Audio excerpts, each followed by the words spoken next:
Welcome to the Slop Farm. Enjoy the video. You start by confirming you use the same PSN account on both consoles. That preserves licenses and DLC. Once done, upload the Xenoverse 2 save to PS Plus Cloud from your PS4, or copy the save data folder to a USB drive formatted FAT32/XFAT. Make sure the PS4 save is not corrupted by loading it first. Then power on your PS5, sign in, and prepare to retrieve the save.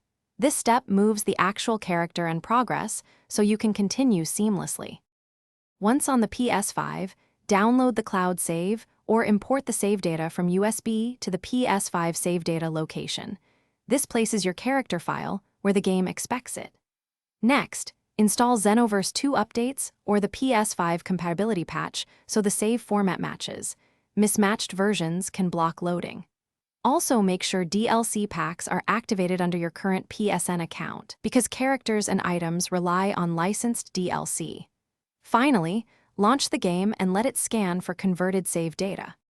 You finish by loading Xenoverse 2 on PS5 and checking your character, progression, medals, and online access. This verifies the transfer completed.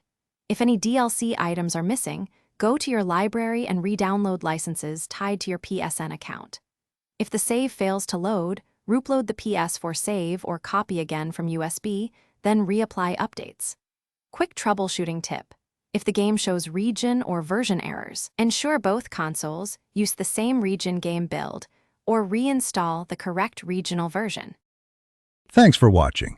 Consider subscribing if we helped you today.